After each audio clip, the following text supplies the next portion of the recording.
¿Qué es el arte barroco?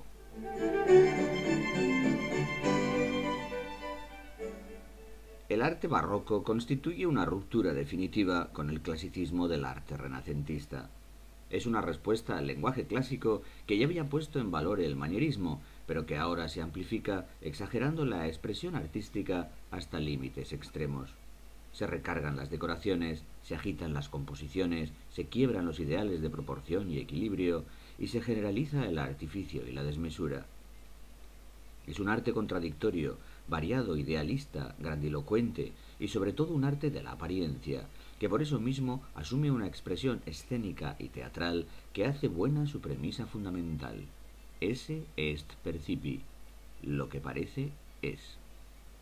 Además es un reflejo exacto de la época en que se desarrolla, caracterizada por dos fenómenos históricos que tendrán una repercusión directa sobre la creación artística. La ruptura de la cristiandad entre católicos y protestantes, después de la Reforma protestante y de la Contrarreforma católica auspiciada desde el Concilio de Trento, y el predominio de las monarquías absolutas. Ambos aconteceres encontrarán en la obra artística su mejor instrumento de difusión y divulgación, convirtiéndose por ello en un arte también de la propaganda. Propaganda de los nuevos ideales pregonados tanto por católicos como por protestantes, y propaganda política del poder incontestable de las monarquías absolutas. Italia mantiene la inercia del liderazgo artístico que había asumido durante el Renacimiento, y de ahí que el barroco italiano siga siendo una referencia de primer orden y que sus artistas sigan asumiendo un protagonismo de carácter universal. No obstante, el contexto histórico en el que se desarrolla el barroco se extiende por toda Europa, y por ello se generaliza el uso del arte como arma arrojadiza entre católicos y protestantes y como argumento político de los reyes absolutos, por lo que no debe de extrañar que el arte barroco se generalice por todo el continente de forma mucho más amplia que lo había hecho el Renacimiento. La arquitectura barroca evoluciona desde las últimas propuestas manieristas fomentadas por la Contrarreforma hasta una formulación arquitectónica que pretende crear edificios de carácter propagandístico y de concepción espacial unitaria. El valor propagandístico convierte los edificios en escenarios, lo que explica la exageración decorativa en fachadas, capillas interiores y retablos, donde el papel de la escultura y de la pintura es primordial. Ese valor propagandístico requiere unidad de espacio porque exige la total integración de todo el escenario en un único espacio visual.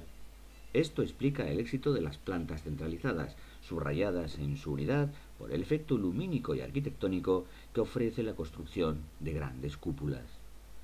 Las plantas centralizadas presentan múltiples versiones, circulares, elípticas, octogonales, de cruz griega, pero eso sí, evitando siempre la sensación de armonía de las plantas centralizadas de la arquitectura clásica. Por otro lado, en el arte barroco, el espectador se convierte en un protagonista más de la obra artística, y de ahí que la arquitectura trate de integrarlo en su escenografía, captando su atención. Por ello se plantea como una arquitectura móvil, de paredes ondulantes y formas cóncavo-convexas, de juegos de luces provenientes de múltiples focos, y por supuesto, de una decoración intrincada y agobiante que en conjunto sometan al espectador a una tensión continua. Dos figuras son determinantes en el protagonismo del barroco italiano en arquitectura y en su proyección sobre toda la arquitectura europea posterior: Gian Lorenzo Bernini y Francesco Borromini, aunque podrían añadirse otros nombres igualmente importantes, como Baldassare Longena o Carlo Maderno. En el resto de Europa, el barroco de propaganda regia tiene su mejor ejemplo en Francia y en su obra más descomunal, el Palacio de Versalles. En Inglaterra se deja sentir todavía el peso de la influencia clásica, y más concretamente con la huella dejada por la obra de Palladio, lo que daría lugar al neopalladianismo inglés, que tendría su primer mentor en el arquitecto Inigo Jones. Si bien la obra más conocida del barroco británico es la Catedral Católica de San Pablo de Londres, diseñada por Christopher Wren. En los países germánicos, el barroco ampuloso y grandilocuente arraiga con mayor firmeza, hasta constituirse en un anticipo del rococó alemán, caracterizado por su paroxismo ornamental. Destaca principalmente la iglesia de San Carlos de Viena, levantada por Johann Bernhard Fischer von Erlach. En cuanto a la escultura, se debate entre la obra de tradición clásica que se desarrolla en Francia, la imaginería barroca española y el arte italiano de Bernini, que sin duda ejerce un ascendiente que eclipsa la obra desarrollada en otros lugares del continente. Lo mismo que la arquitectura, la escultura barroca tiene su origen en Italia, y también en esta faceta la influencia de un solo artista, de nuevo Gian Lorenzo Bernini, resulta casi decisiva, porque la importancia internacional de su taller permite considerarlo el auténtico difusor de la escultura barroca al resto de Europa. La escultura barroca, lo mismo que la arquitectura, huye del sentido equilibrado del Renacimiento, siendo por tanto su principal característica la dinamicidad, conseguida principalmente a base de composiciones abiertas y agitadas, paños volados de grandes oquedades y violentos contrastes de luz y sombra. Y como ocurriera en la arquitectura, también en este caso el espectador forma parte del conjunto de la obra. Por ello la característica primordial de la escultura barroca es su teatralidad. Ninguna obra de este periodo tiene valor plástico si la separamos del lugar para el cual fue concebida, en el cual cobra sentido al ser contemplada en relación a un espectador determinado. Puede decirse, por tanto, que la escultura barroca es siempre una representación, y que por esa misma razón la arquitectura se pone al servicio de la escultura, convirtiéndose así en su escenario.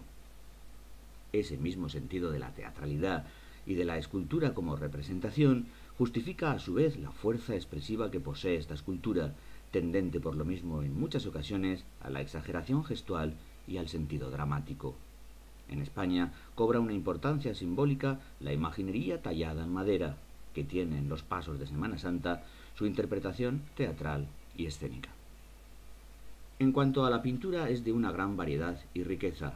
Italia asume un indudable protagonismo, gracias especialmente a la figura precursora de Caravaggio, pero los demás países europeos cuentan también con escuelas de enorme importancia y gran calidad, como ocurre con el siglo de oro de la pintura española, o con la saga de grandes pintores flamencos y holandeses, y con las figuras que también destacan en otros centros como Francia o Inglaterra. En este sentido, es importante destacar los nombres propios de la pintura barroca, que en todos los casos se convierten en referencia universal de la historia del arte.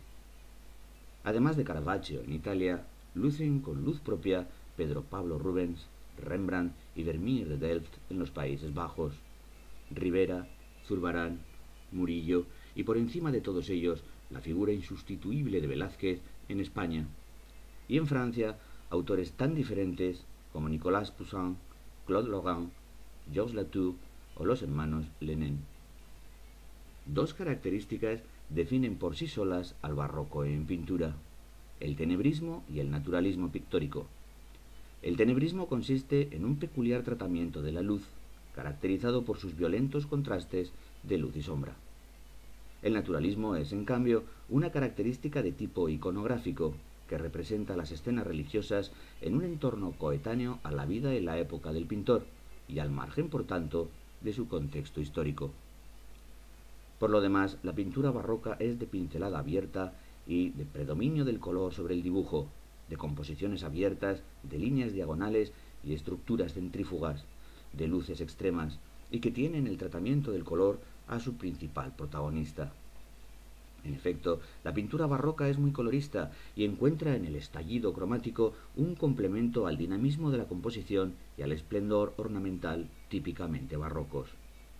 Son numerosos los géneros que se diversifican en esta época, desde la pintura religiosa, de gran intencionalidad propagandística en los países católicos, a la mitológica, a la pintura de género, como el florero, el bodegón o el paisaje, el tema costumbrista o el retrato regio. Y son asimismo muy variadas las tendencias dentro del propio estilo barroco, porque conviven al unísono la pintura de formas voluptuosas y gran agitación y movimiento típicamente barrocas de un Rubens, por ejemplo, con la pintura naturalista de Caravaggio, el barroco clasicista de Poussin o Carracci el tenebrismo extremo de Latour o el realismo de Velázquez y Rembrandt. La evolución de la pintura italiana, ya en el siglo XVIII, seguirá una doble corriente bien diferenciada que se aleja en cualquier caso del tenebrismo del 700. Por una parte está el estilo ampuloso que mantiene el carácter vibrante y agitado, típicamente barroco, aunque más colorista y luminoso, de un Tiepolo, por ejemplo. Por otro lado, aparece un género nuevo que adquiere un enorme éxito en Italia y que es el de los paisajes urbanos o vedutas que tienen en Francesco Guardi, pero sobre todo en Canaletto y sus vistas de Venecia, a sus mejores representantes.